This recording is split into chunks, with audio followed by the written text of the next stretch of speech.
and I'm ready to talk with you and Justin and our friends here on Discord and YouTube, Etty. Yeah. I don't know your audio. I don't know. It's cutting, not so clear. I don't know if you, Now is it better? Do you have a oh no. better? Yes, now it's Yes? perfect. Yes, Good. perfect. Good. Any questions, Rodrigo, that you would like to ask before we start? I just want to mention we don't need to discuss this today, but yesterday in our Zohar meeting, one of our friends uh, brought the word tanin, which appears in Zohar in the portion bo, and we talk about the meaning of tanin, and we translate it as crocodile or alligator, something like that, and we discuss about this.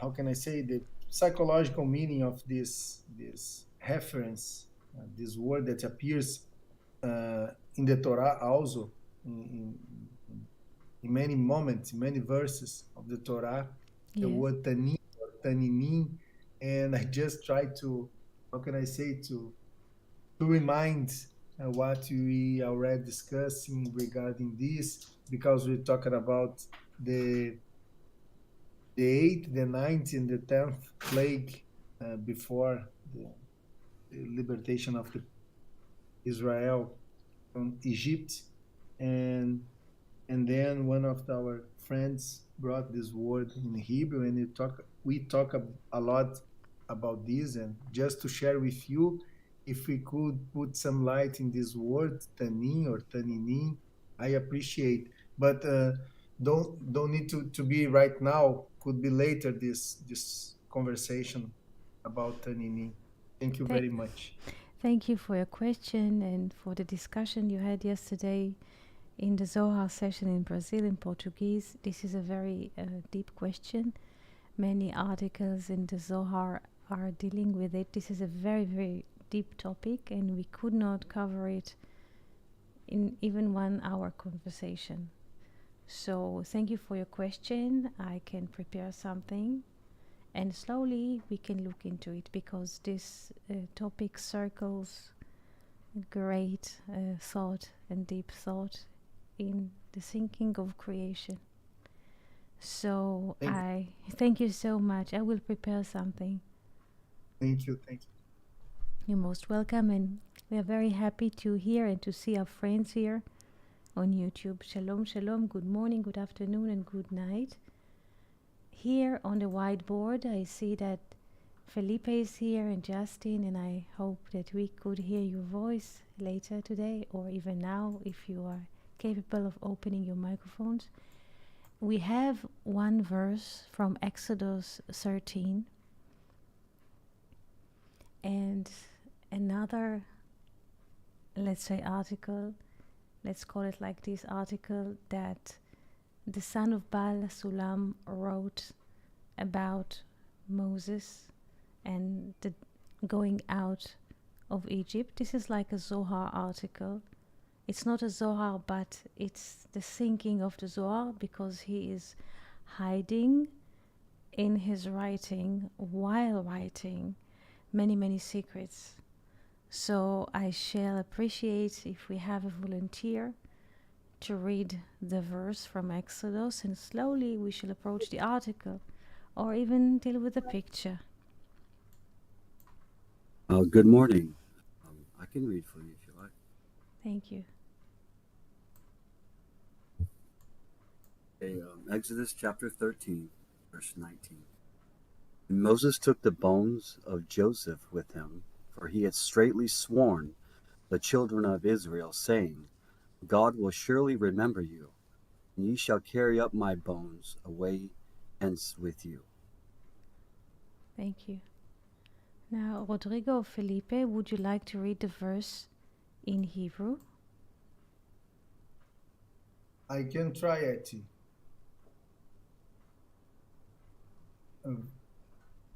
ויקח משה את עצמות יוסף עמו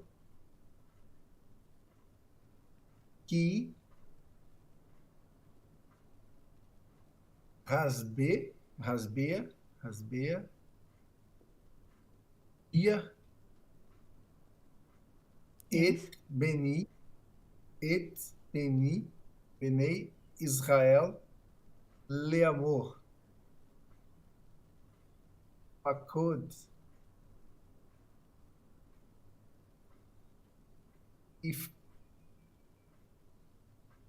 יפקוד אלוהים אתכם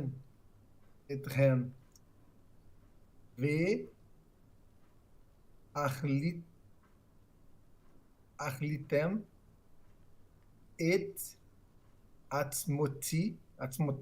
עצמותיי מזו מזה.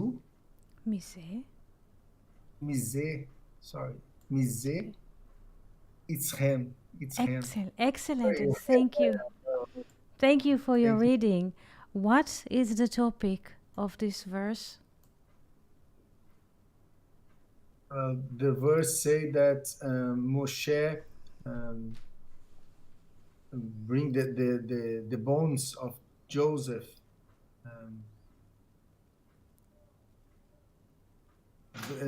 how can I say, the bones of Joseph living from Egypt. Moses get the bones of Joseph. Thank you. Good morning, Fernando.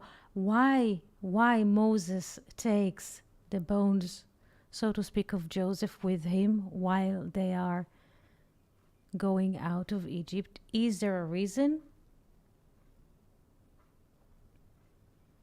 for doing this? What is the reason that the verse brings? What is the cause for doing this, to bring the bones of Joseph?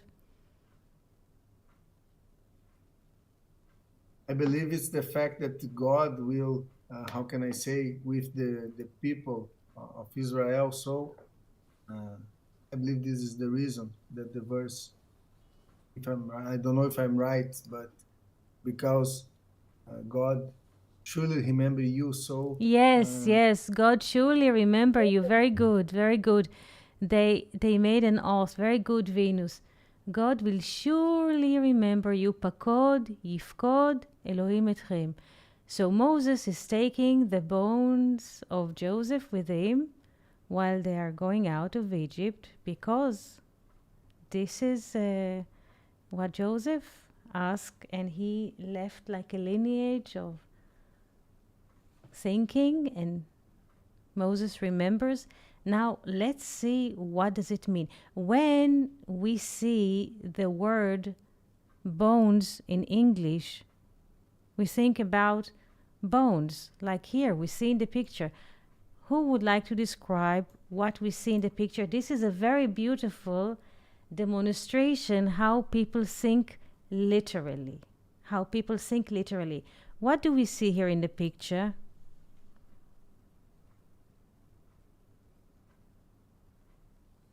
Who would like to describe us? What do we see here? The Israelites are lifting up the bones of Joseph at the command of Moses. Looks like Moses, that may be Moses there with his hand out, and they are looking toward him. They're looking at him and at the bones, and they're lifting up the bones on a sheet while someone stands off to the side, kind of looking down. Who might this man be? It could be Aaron, his brother, maybe. Mm-hmm. Or yes, very good. I looking at the piece on his chest is what I would say to that, and it looks like they're lifting the bones out. Yes. So when we read the Bible, literally, we think of bones and skeletons. Let's see what really is happening here. Let's look and read an article that wrote Rabbi Baruch Shalom, the son of Baal Sulam. Article about, and the name of the article, Lo kam navi kemoshe. There was no prophet like Moses. And inside of the text, when we shall see the yellow bold letters, with the mark yellow. He hides here a secret. What does it mean to take the bones of Joseph? But before we start, the word atzamot in Hebrew, what do they mean?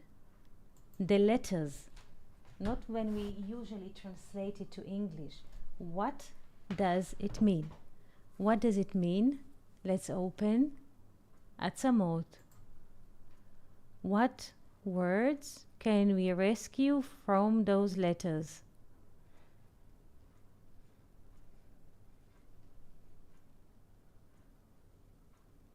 I can see the word it's, which means three, and mut, which means that, or something like that. Yes. Yes. There is another word, there's another way to read the word atzamot, is atzmut, which means essence. Essence. Something that we cannot live without.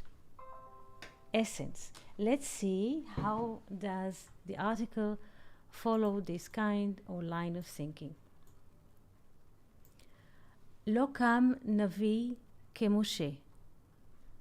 This is a quote that appears at the end of the collection of Hareuveni. Hareuveni is a collection of laws. Yalkut is a collection of laws. Yalkut Hareuveni is a collection of laws from the Reuveni.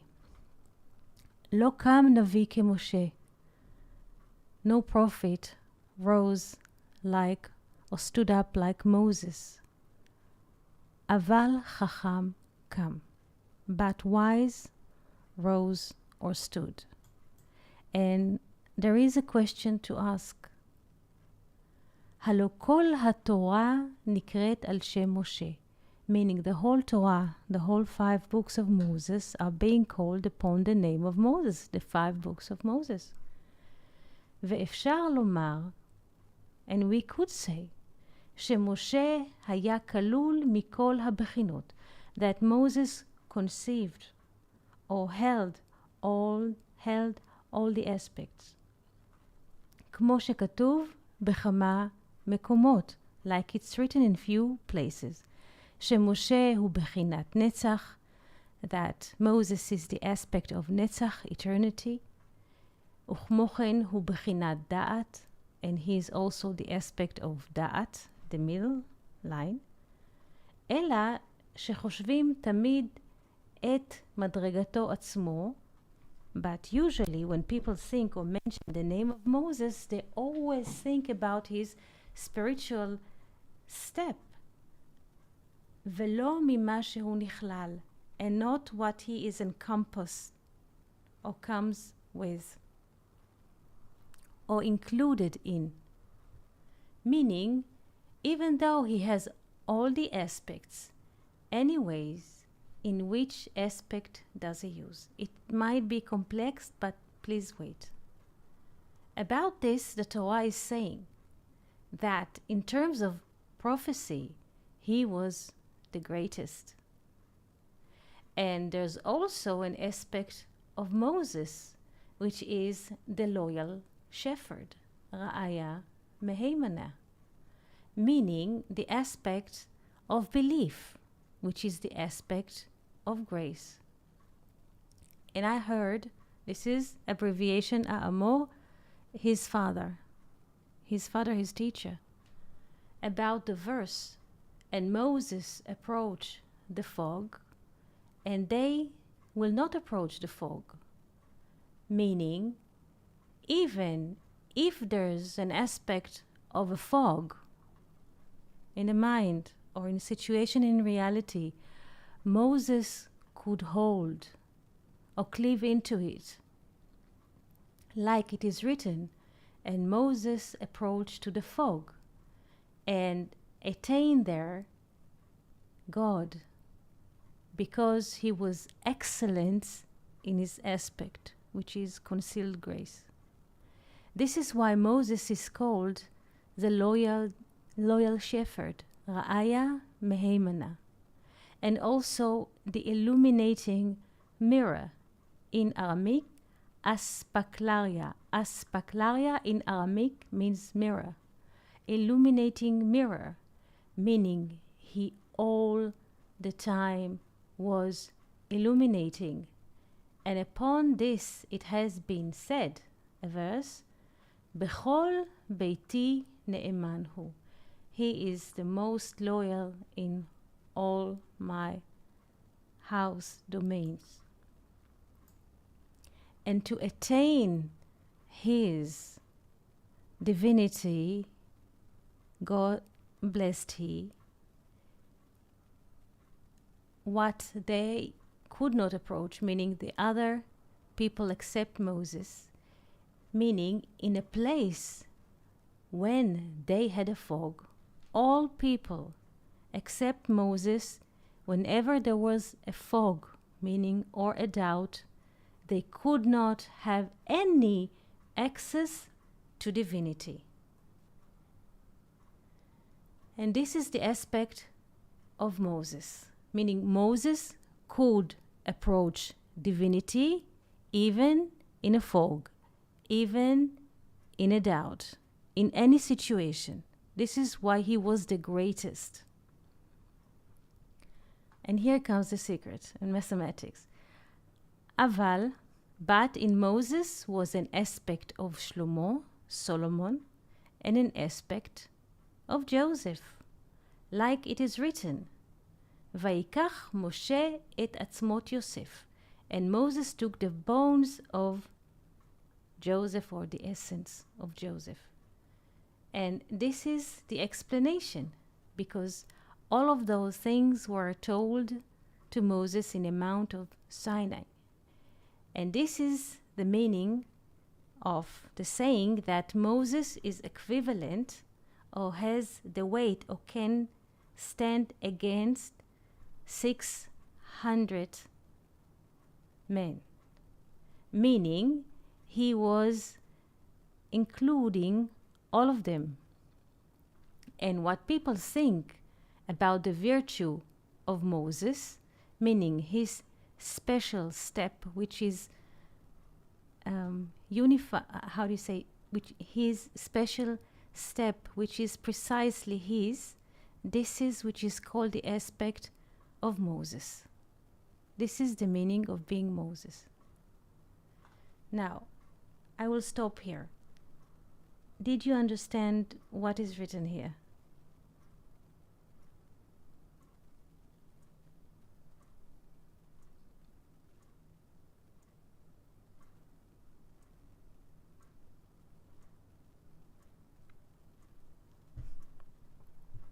Any glimpse what is written here? Let's start again, and I will stop after every sentence. Lo kam navi kemoshe. There was no prophet like Moses. Aval chacham kam. But a wise, more than Moses, really rose. First, there is a distinction between what and what qualities. That Moses is the greatest prophet. Yes, it is. It is true. He is the great prophet in prophecy. Why is he the great prophet or great in prophecy? What is the reason? What could he approach that no one could do? I guess he could access the divinity even when he had trouble with thoughts. He was in a fog, as the text said. He has this ability of being face to face. This is what I could get from the text. Yes, this is excellent. He could illuminate unconditionally. Yes, Venus. Yes. He was not conditioned.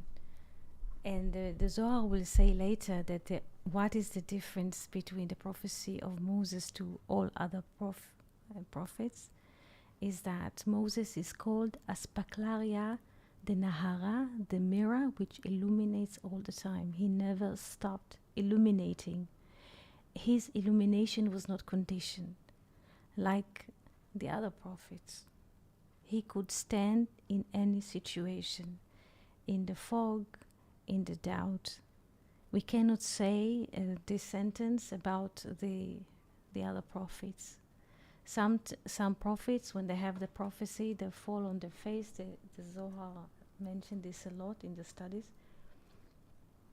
They falling on their face, or for couple of hours, they move or transcend to another dimension and then return, like two different situations, but not Moses. Whenever he could communicate to the divinity and with people. Do we understand this aspect about Moses first in general before we go into deeper layer of understanding Moses? Do we understand? Yes? There is no, Yes. he is unconditional. Because what happens if there's beautiful teachings about it, that people, when they learn wisdom, they're so sunk in the wisdom that they don't hear when somebody knocks at the door. They don't hear when the cat meows and needs water, and so, because they completely move to another dimension and they're disconnecting. But not Moses. Like the Torah writes, Bechol beiti ne'eman hu. In all my domain, he's the most loyal.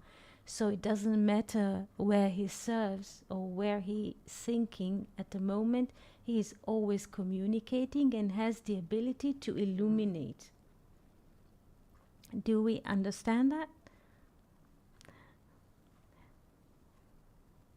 He is not conditional.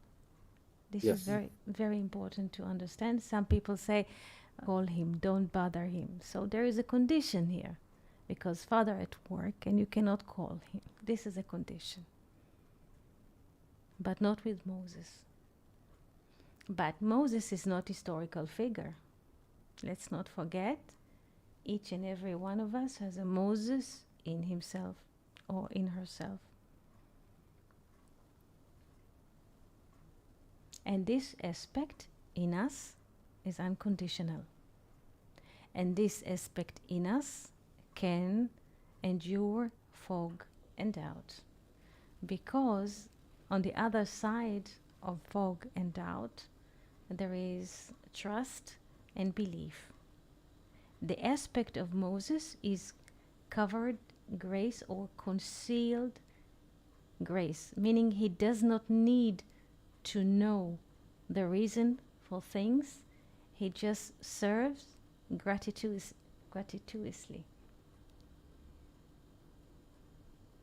This is why Aaron and Miriam complained about him, that he took a kushit, not a kushit, but a question, meaning he doesn't know what to do, so how can he do it?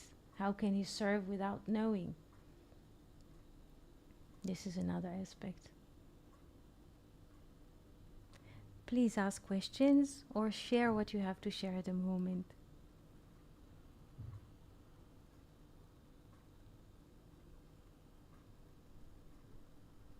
Just thinking about the Kushit aspect, which gives him this humbleness of not knowing. And so he gets this unconditional illumination. Yes, yes, yes. When we are willing to take unknowing, this is unconditional. Yes.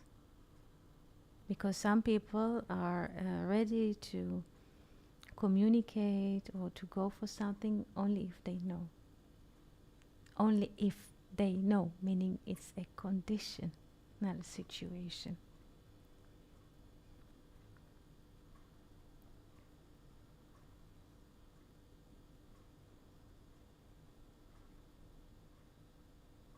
Now, another question. before we go into the mathematics of names here, what is the essence of Joseph? If we want to summarize the name or the essence of Joseph, what is the essence of Joseph? What did he keep? What did he keep in Egypt while being in Egypt? How can we summarize his essence?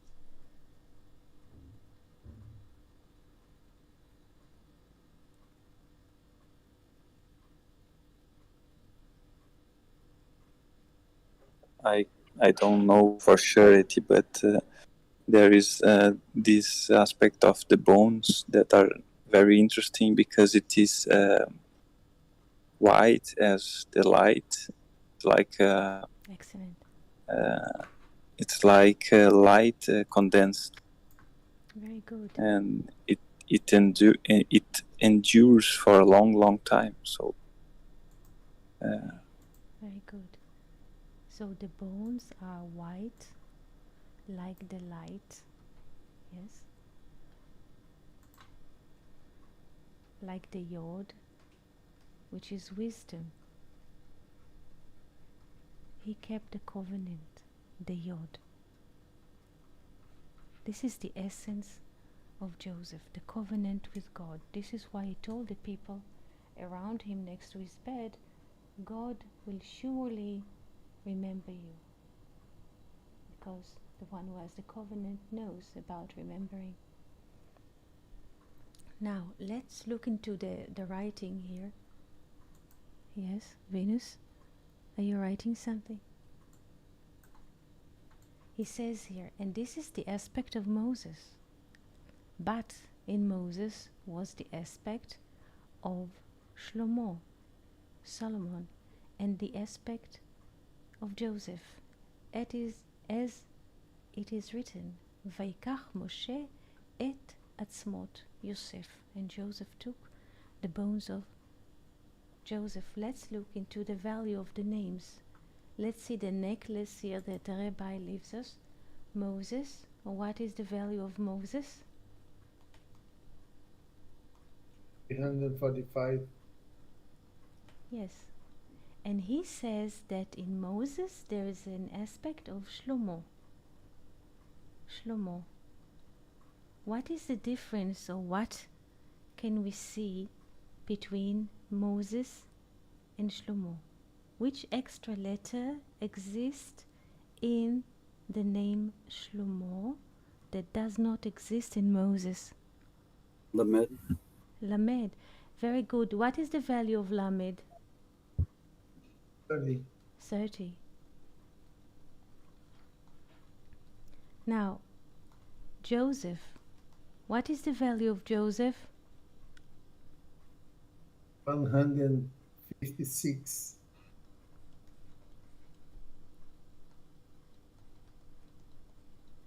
And the essence of Joseph, the covenant, and then we have 10. What happens when we sum up all of those numbers? Moses, the aspect of Solomon, Joseph, 441. again, 441. Sorry, 5 Sorry. 5, 4, 1. What? Israel. Israel. Sorry.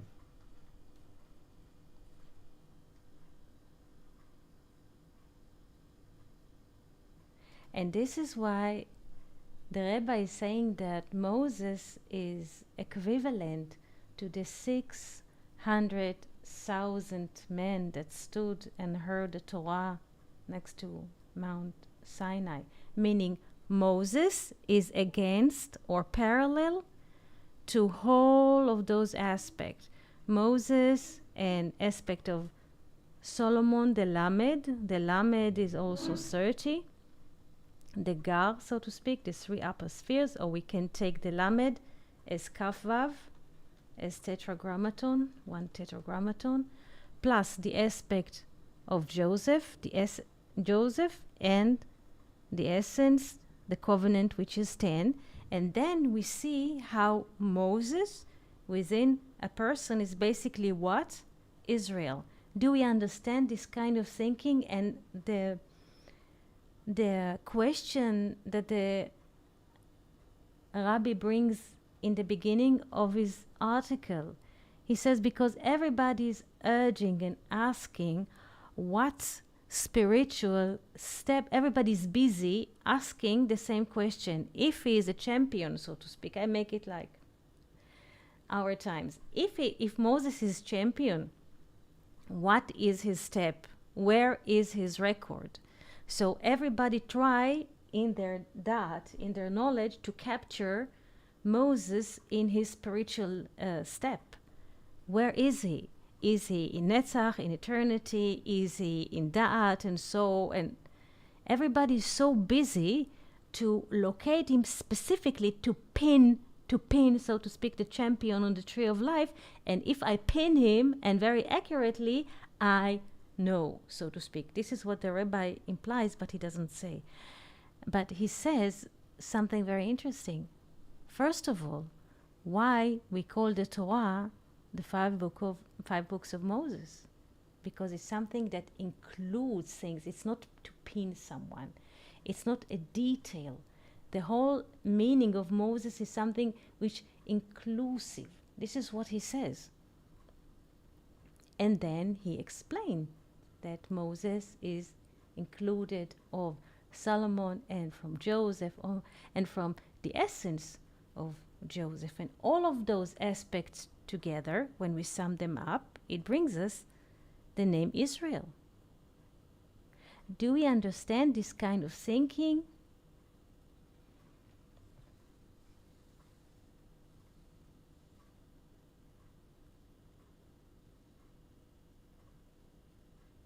Yes, it's incredible how like the creativity to pull out Shlomo from Moses and establish relations with it. It's something that we need to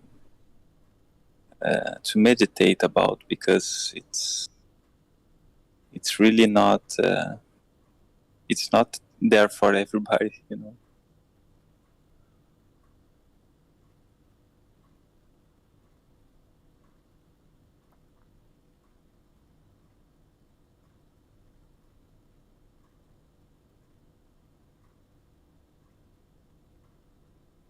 Thank you.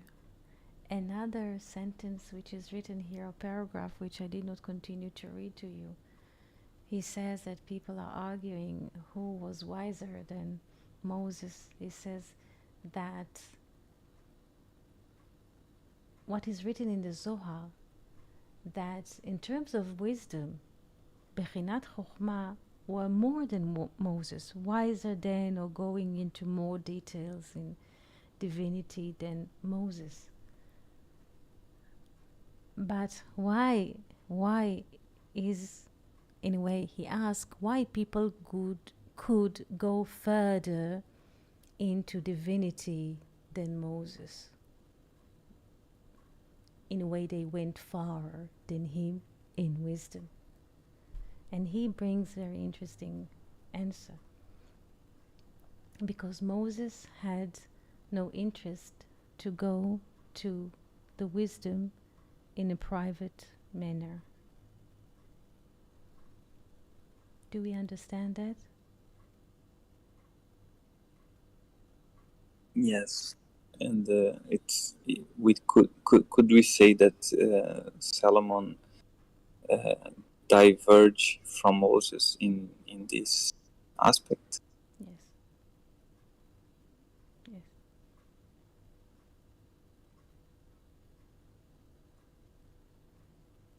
He had no interest in, let's say, occupying or winning another a mountain to climb on.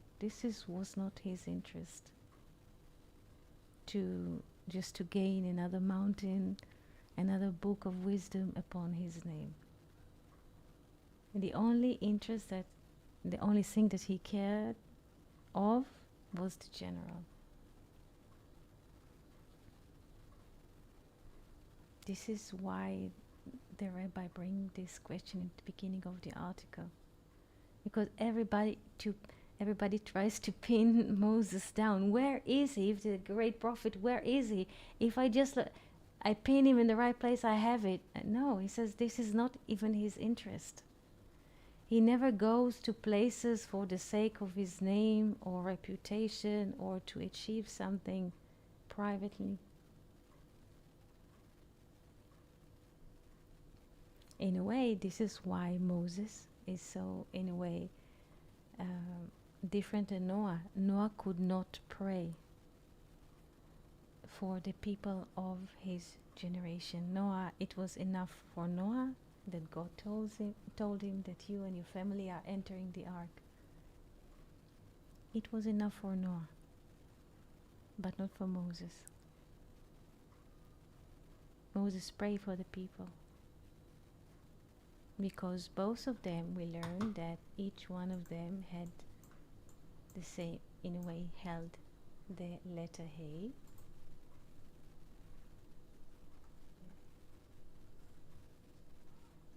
This is Moshe. Moshe is here. Moshe in Malchut, and here's Noah. Noah did not pray for the generation that he was included in. It was enough for him that he would be saved. But Moses did.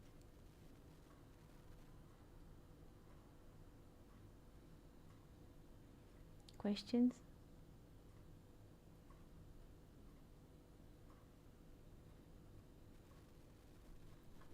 You could ask about any topic that you wish to ask.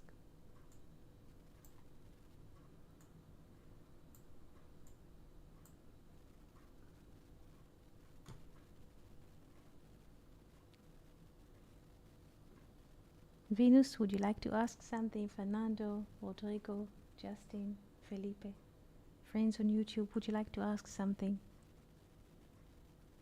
Since we're talking about Moses here, I know Moses wasn't able to go into the Promised Land. Yes. Because of striking the rock. Is that correct?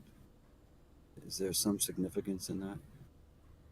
Moses, his part of the journey ended because the entering the Promised Land, it means another kind of work. In a way, the entering, Moses is like the sun, like the soul, and when they entering the Promised Land, the first battle that they have is where? Do you remember which city do they strike first?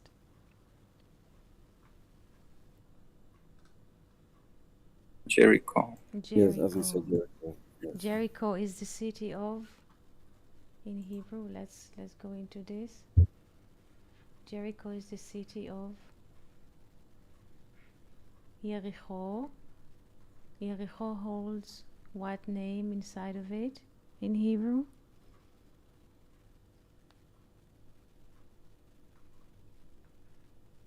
Yereach, Moon City, or the city of the moon.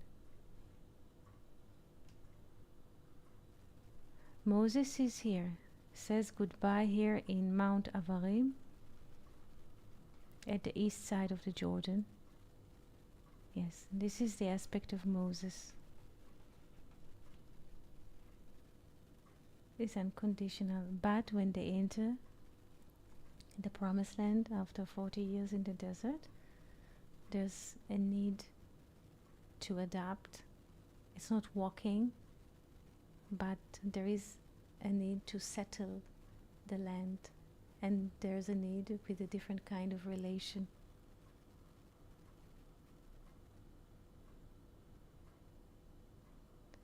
This is why the Zohar says that the face of face, meaning not face, plastic face, but the face of Moses, the inner aspect of Moses, is like the sun, and the face of Joshua, who led them into the Promised Land, is like the moon.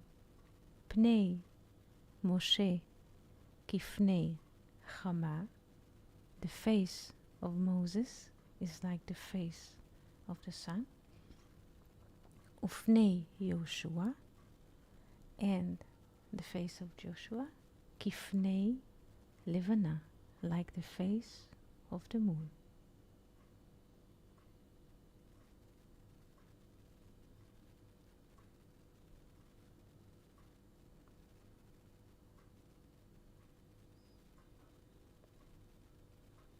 It's another kind of leadership.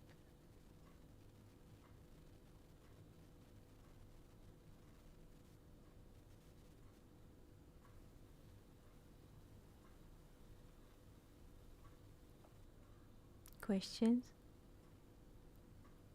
Thank you. Welcome. Eti, I have a question. Yes. Joseph was buried.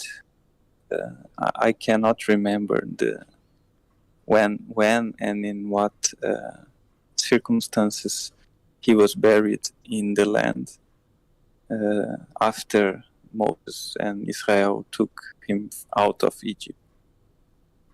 If you could clarify it. And just another aspect I was thinking about this these numbers of Moshe plus 30 plus Joseph plus 10 equals Israel. And also we could think that Moshe plus Joseph and plus the 40 years, we have the same result. Excellent, excellent. 40 years in the desert, and then we have Israel. Listen, Israel, you take Moses, and you take Joseph, and then you take 40 years in the desert, and then you have Israel. Excellent. Excellent.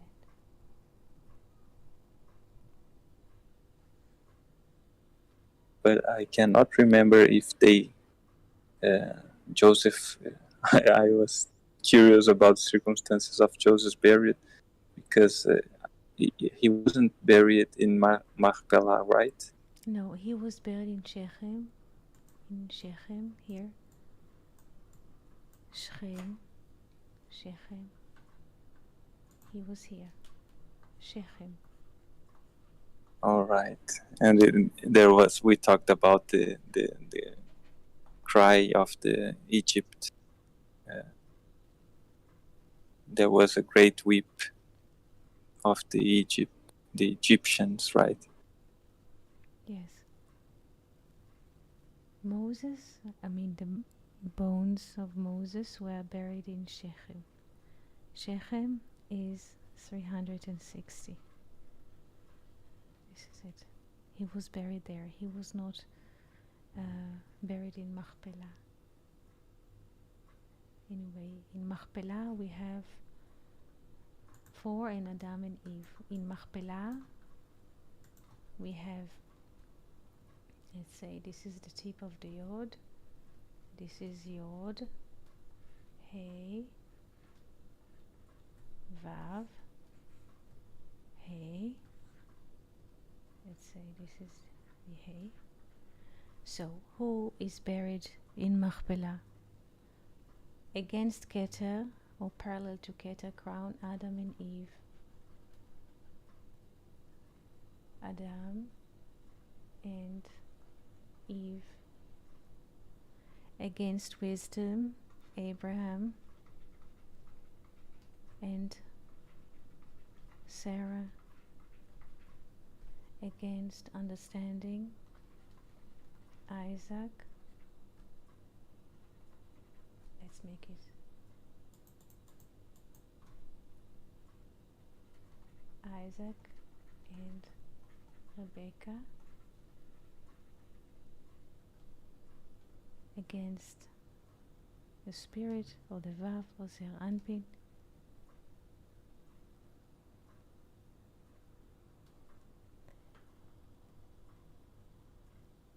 Yes, Luke is writing. 1 second. I have to correct it. Excuse me. 1 second.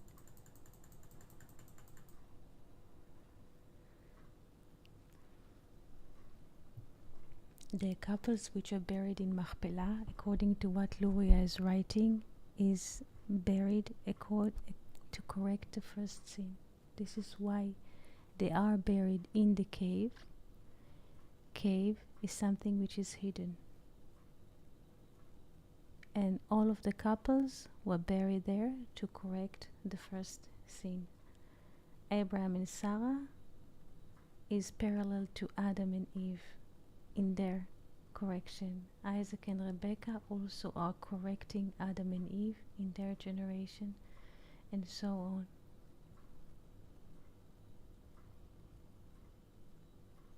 Yes, this is why I stopped writing, because there's so much. I don't want to pour the content here. I don't want to. It's good. I don't want to pin anything. Yes. Yes.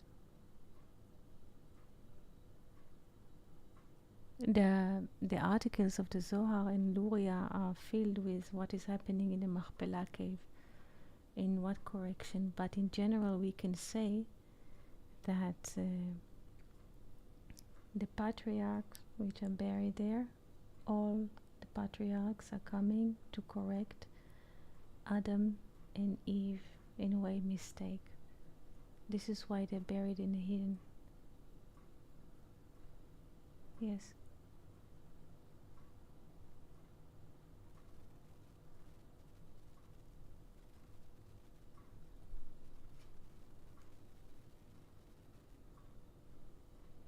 Questions?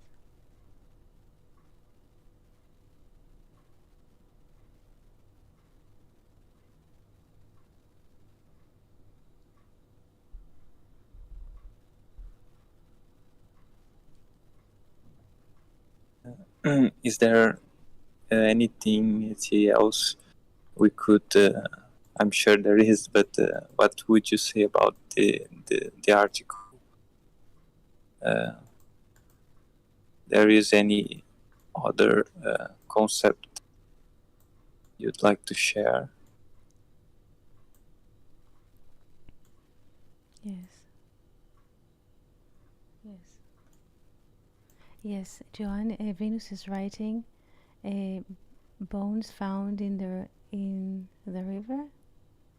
Significance, yes, that though the river is time and the covenant with God exists, though there's time moving and running, the covenant is always there, even if we don't see or don't notice that there is an intention in life. And so yes, yes, yes, yes. Felipe, you asked about the text, if there's anything else in the text.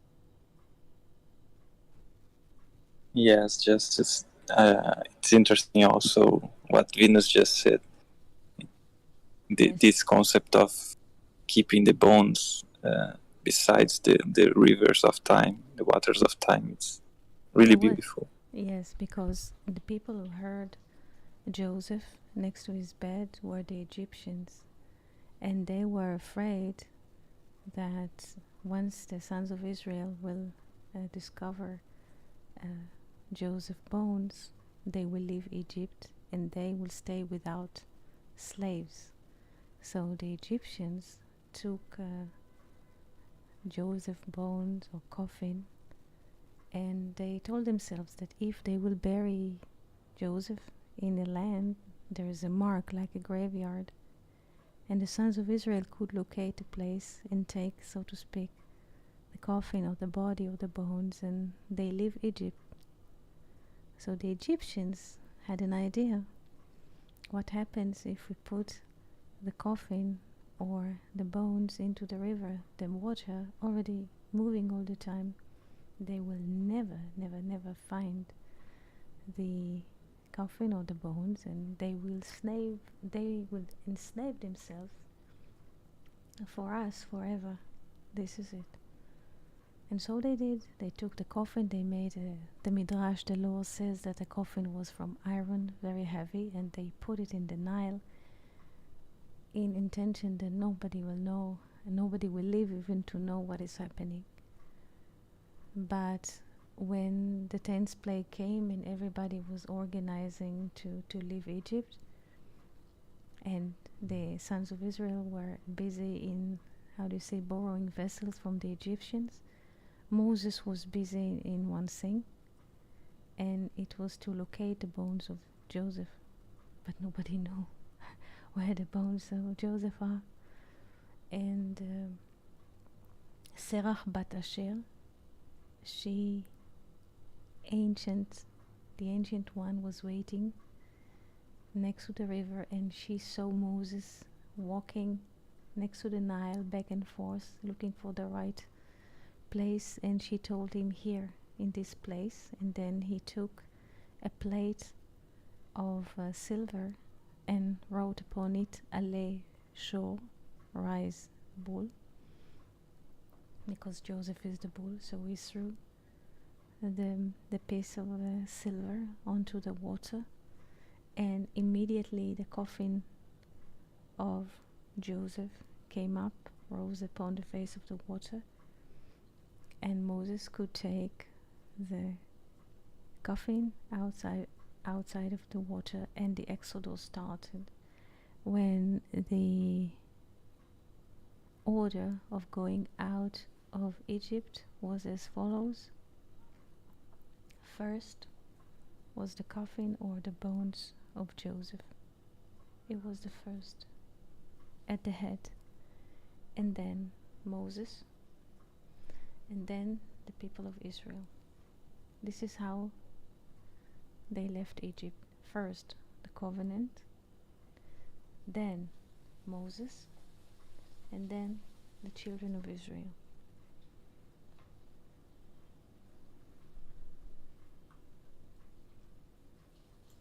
And the covenant with the divinity exists, though if we don't sense it every moment or in periods of our life that things do not make any sense anymore. The covenant exists all the time.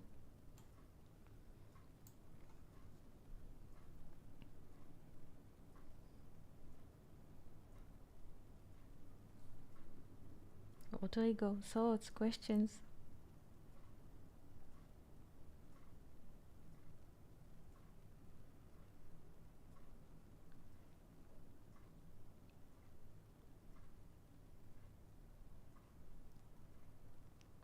Venus, Joanne, questions?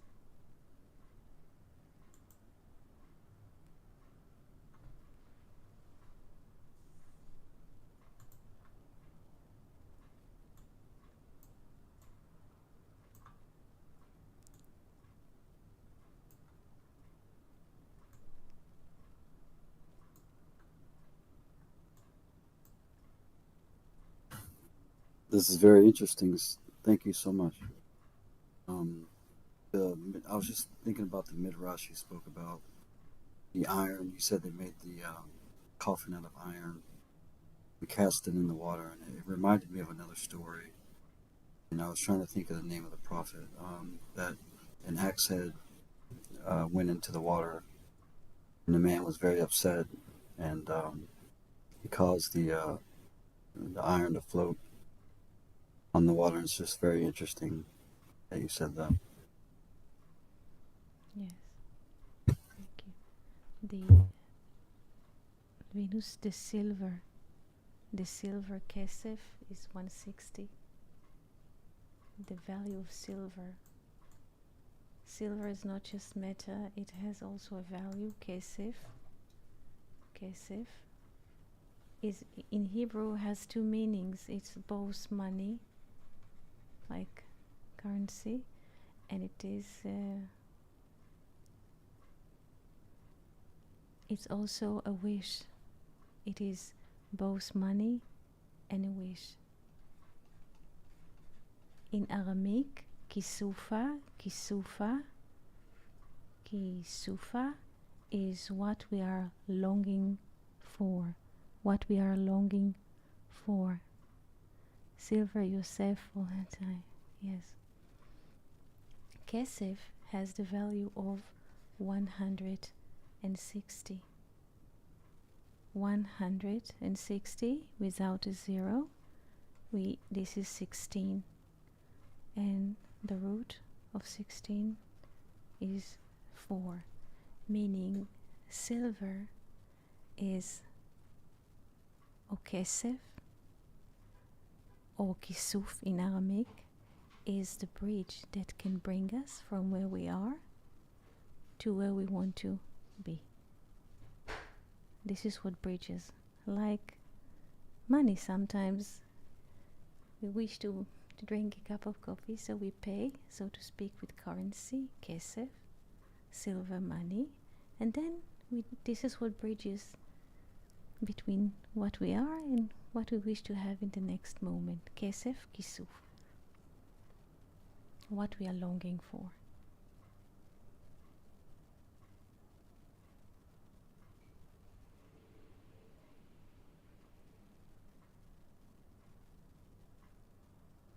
Plus, pay attention that kesef has the same value like Cain.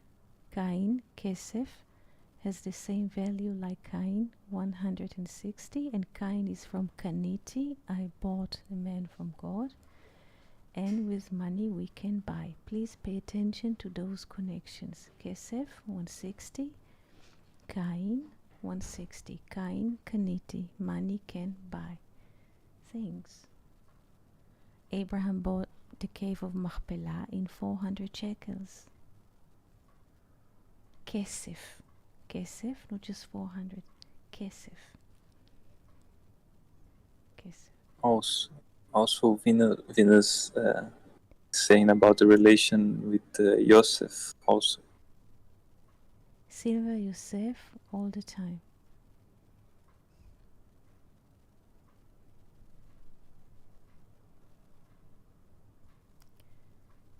You mean it holds the same letters, Venus? You mean it holds the same letters? Kesef, you mean? This is what you mean, Venus? That Kesef, silver, has the letters of Yosef? Yes, because Yosef, you write Yod Vav, Samer, face of it, here, yes. This is 16, this is 16, and this is 20.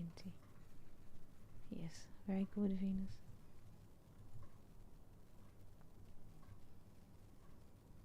In the book of Thomas Mann, silver is also associated with the moon. And in the book of Thomas Mann, Joseph has conversation next to the well when the moon is illuminating. The light of the moon is being poured on the well, and there's like conversations that the father Jacob is noticing. Felipe, do you remember? Yes, it's so beautiful. It's a remarkable passage. And just thinking that also the moon is related with the Joshua. Yes. And he is the one who is like this bridge over the Jordan to reach the promised land. Yes, yes.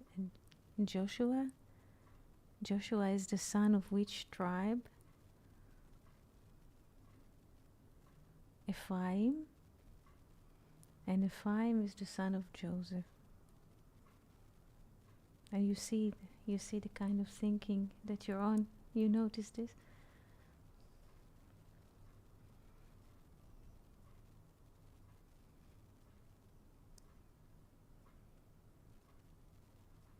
Questions? You're so quiet today.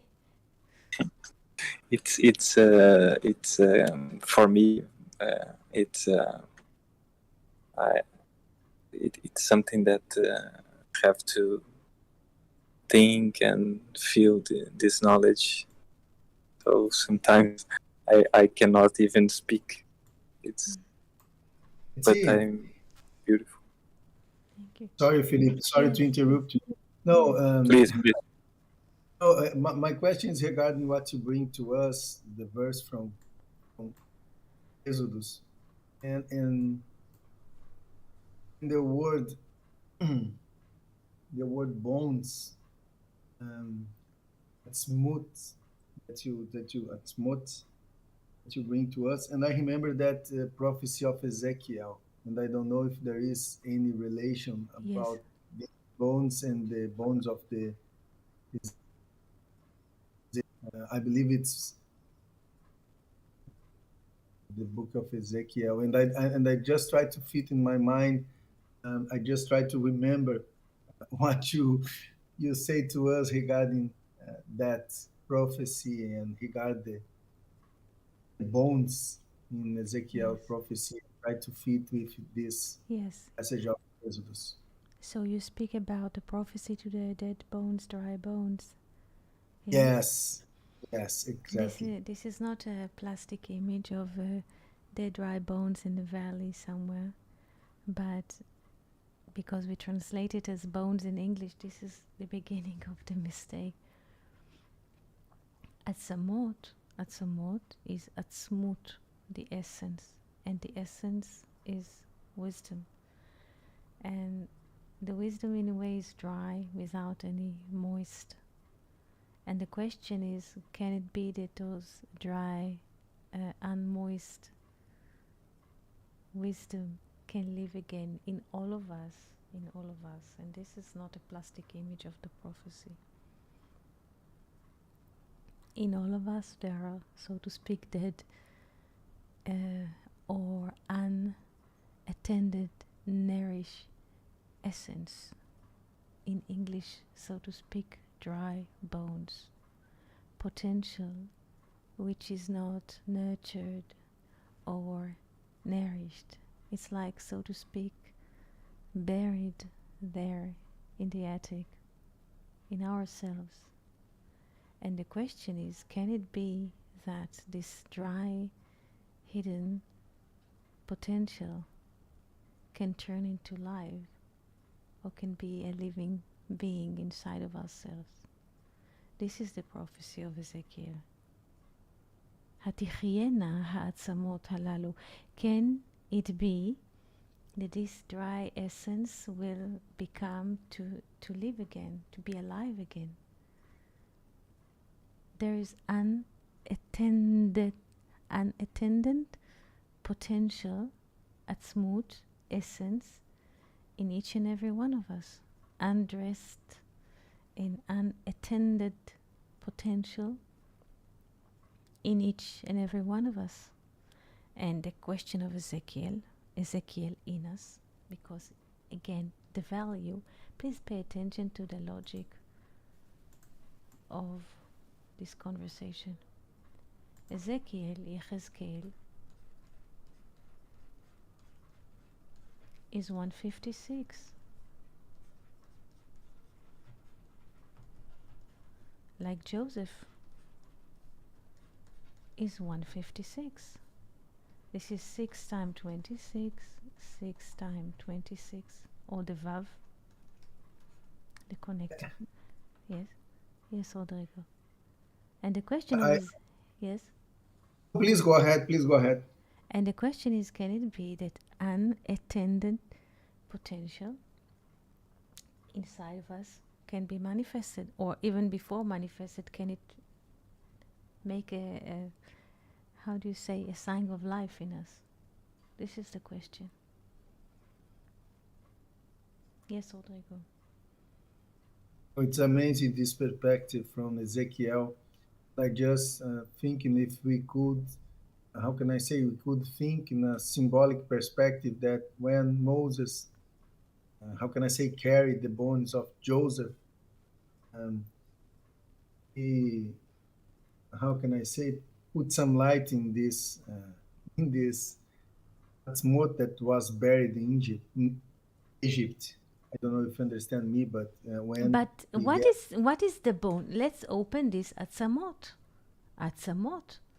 We say very without thinking. We think about atzamot and we immediately jump to English. But this is because we have to bridge the languages. We speak so many languages.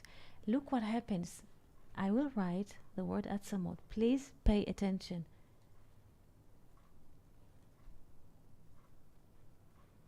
Etzem, this is, so to speak, bone or essence. Yes, Etzem, but once I would like to. Etzem. Ot. Etzem. Ot.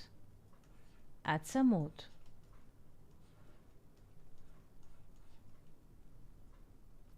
Etzem. Ot. Atzamot.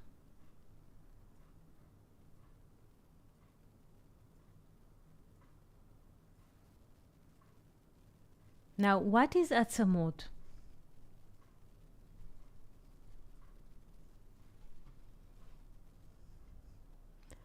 What is the letters, right? Very good, very good. Ot is a letter. Ot is a letter.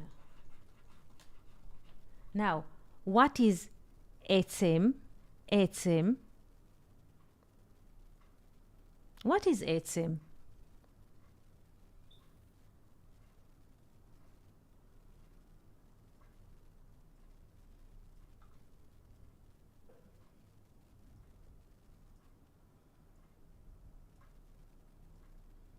Post made. Yes. Fernando says letter or a symbol. Ot is a letter or a symbol. Yes. So what is, very good. What is Etzem? What is Etzem?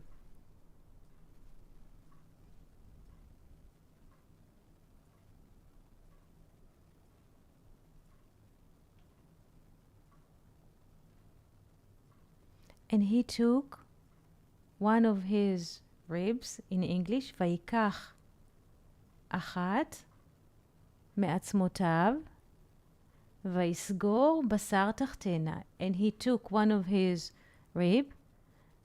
Fernando says the letters, symbols that we carry from the other side in potential. Excellent, Fernando. Excellent. Excellent. What's the meaning of the word etzem? Etzem with mem. Etzem in Hebrew means two things. It's like bones in English, like plastic. Not plastic, but bones, yes. But also essence. Essence. Essence of something. The most vital source. The most vital source is the symbol or the letter, as Fernando says. He says, Fernando, can we think that our potentialities at Samot can be revived through new connections? Yesod. Of course. Of course. Of course. Our potential, our unattended potential can be revived through connections, through Yesod, through the covenant, through relation to people. Our dead potential can, so to speak, reincarnate or go from this dry attic somewhere in the darkness into the light. Yes, by connecting. See, Yes. I just remember now at the Magid, those who Yes. made the connection, The and I Magid. remember the tendon that connect the bones, right? We already Yes. talked about. Yes, this is what Fernando was asking through the Yesod, because the Etzem, and he took one of his ribs. So he took, what is the rib that he took? He took Chokhmah, the letter Yod. These teachings are so deep. Thank you so much. So he took one of his rib. You remember in the story of Genesis 2, he took one of his rib and he closed the flesh instead. So he took one of his rib, the Yod. And then the Yod is make a, how do you say, transition or transcend it. What here is the major becomes to be here only the essence, and he closed the flesh under it, what used to be up, and then we have Bina. But this is wisdom, the Yod, and Father, and Abba. And what Fernando says, the Etzem is here. Etzem is white. As Felipe says, Etzem is white. I look for blue color. Second, Etzem is white. Etzem Chochma. Etzem Chochma. And here we have the Vav. And we have here 6 spheres, and here we have Yesod. Yod of Yesod. And this is what Fernando was asking. So, Hatichiena ha'atzamot halalu? Are these dry bones shall live? You ask, as Ezekiel, Rodrigo, and we say yes. And Fernando says yes, via Yesod. Because here we see the Yod of wisdom, what is in the beginning of the name, comes here, Yesod the Abba. Here, this is when we see the Yod of Yesod, the letter Yod of Yesod, Luria writes, Yesod the Abba. This is not just Yod of Yesod of foundation, and we immediately continue to read the text. Yod is Yesod the Abba. The Yod here that we see of Yesod, of foundation, is the wisdom of Abba. Do we understand that?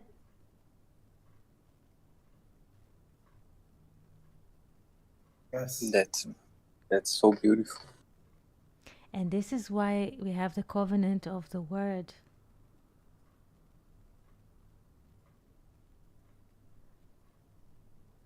Because the Yod here is not just abstract, so to speak, in the mind. It comes into manifestation, Yesod, the Abba. This is why Moses is considered in the Zohar, when you will continue to read the Zohar, one of the aspects of Moses is Yesod, the Abba. Foundation of Father, wisdom. Yod has the Yod and the Daled, the Yad, and Moses writes the Torah with a hand. Yesod the Abba. And there are many questions in the Zohar. Who wrote the Torah? Yesod the Abba. Yad. Yod Daled.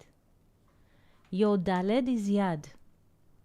When we hold the tools of writing, and Samech here, Samech and Vav is 66, it stands for the Vav. So the arm that holds, that continues to the hand, and then we have a hand that holds the tool, and then we write. So Yesod the Abba. Moses is Yesod the Abba in the Torah. When we shall read the book of Esther, Mordechai, when we shall read the Zohar about the book of Esther, Mordechai is also considered to be Yesod the Abba. Yesod the Chochma. Yesod shel Chochma. The foundation of Chochma is Yesod.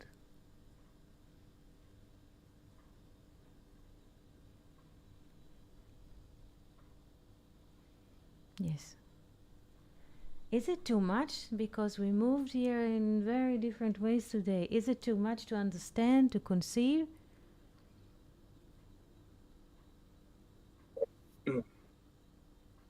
No, it's beautiful. Thank you so much. Rodrigo, questions? No, it's amazing, Eti. Thank you very much to share this. It's amazing.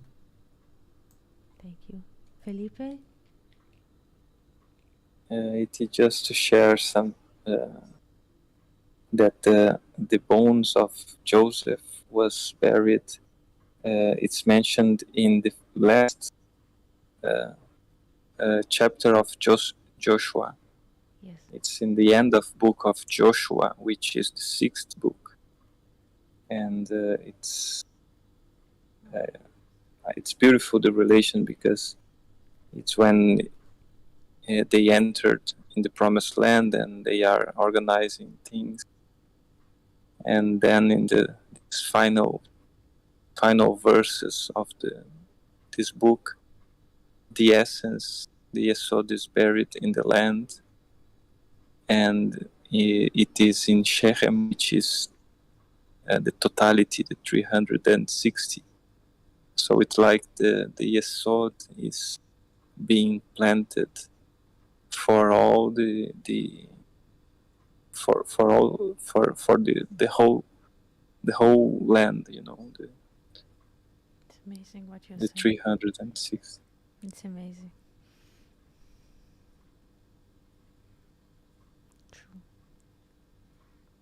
So beautiful, Eti. Thank you so much. Thank you so much for being us, being us and being with us today. Thank you so much for your effort to come and to attend those conversations. Thank you so much. Because at night I think, what can we do? Because I read many pages of the Zohar, and I always try to think what would fit, what could merge, what could be with your spirit. I hope this one was fitting. It was amazing, Eti. Thank you very much. Thank you, Justin, Felipe, and our friends on YouTube, Fernando and Venus and Juan and all our friends. Luke, thank you very much, and shalom, shalom. Shalom, Yes, thank shalom. you so much. Shalom, Thank you. shalom. Shalom, shalom.